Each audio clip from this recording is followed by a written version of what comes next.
Ni kenshi hakunze kumvikana abanyeshuri bifashisha amasomo babize bagakoramo ibikoresho runaka. Aba kenshi bakunze kugaragaza ko ari ubuvumbuzi bwabo baba bakoze. Urugero ni rw'abanyeshuri biga muri groupe scolaire Saint Pierre Nkombo bakoze moto cyangwa se ipikipiki ikoresha amazi avanze n'umunyu kugira ngo ibashe kugenda. Iyi ni moto ikoze mu byuma bisanzwe, ariko iyi moto ikaba ikoresha amazi n'umunyu. Nitwe twayikoreye nk'abanyeshuri. Nk'uko mubibona hano rero dufite igishushanyo kibagaragariza mwese uburyo ki ino moto ikozemo imbere hayo ukuntu hakoze. Dufite ibikoresho bitandukanye dukoresha kugira ngo ino moto yacu igende. Dufite batiri, tukagira umunyu n'amazi ndetse naho biba biri, tukagira ndetse n'icyo twita pisto, ndetse n'ikintu twita buje nk'uko basanzwe babizi zikoreshwa muri moteri z'imodoka ndetse n'ahandi. Iyo moto rero iri kugenda dufite ikindi kintu cyacu cyitwa aritineta twacometseho kuri ya mapine yacu hasi, aho ya mapine afatanira na pisto hari aho bicometse byombi. Aritineta n'ayo mapine, aritineta ikidufasha n'ukongera gucaginga ya batiri, cyangwa moto yaba iri kugenda batiri yagira ikibazo, ya aritineta yacu ikadufasha mu gutandukanya n'ubundi ya magaze hano, igadufasha mu gukora umuriro ikuye muri za mbaraga hano ziri mekanike. Uretse ipikipiki aba bana bakoze, banakoze imashini itanga amafaranga izwi nka ATM, aho aba bana bavuga ko iyi mashini yakwifashishwa mu gusimbura ba bantu basanzwe bacuruza serivisi ya mobile money bazwi nk'aba agent. ATM yacu ntabwo izakenerwa na banki gusa, ahubwo ni biriya bigo by'ubucuruzi bitanga serivisi zo kubitsa no kubikuza.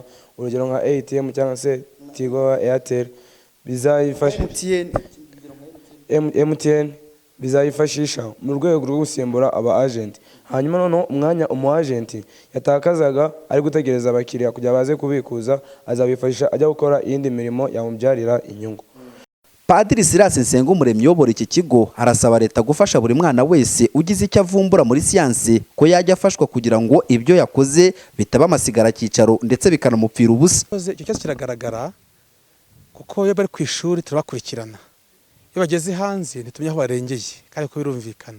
Icyo twasaba rero nuko leta yagomba gushyiraho uburyo bwo kwankadira bano bana kugira ku ntebe y'ishuri ubumenyi bafite, leta ikomeza kumuherekeza kugira ngo babibyaze n'ibindi bishoboka byinshi bigira akamaro sosiyete nyarwanda no sosiyete muri rusange. Dr Bahati Bernard umuyobozi mukuru w'ikigo cy'igihugu gishinzwe ibizamini avuga ko kugeza ubu ntacyo leta irateganya cyo gufasha umwana wese ugize icyo avumbura muri siyanse, icyakora ngo biri gutekerezwaho. Mu by'ukuri rero uretse initiative ziba ku bigo nk'abayobozi b'ibigo bagomba bakurikirana abo bana, natwe turagomba tukabakurikirana tukamenya uko bameze, cyane cyane iyo hari nk'umushinga ubona koko wavamo ikintu koko gifatika cyagira akamaro, ariko nta gahunda ihamye, ariko turi kuyitekerezaho kugeza ubu. Mu by'ukuri turi kubitekerezaho ku buryo hashyirwaho framework irenze urwo rubuga twabahaga rwo kuza gukora presentation. Aha muri aka karere ka Rusizi hamaze kumenyekana abanyeshuri bakiri bato bafite impano zo gukora ibintu bidasanzwe.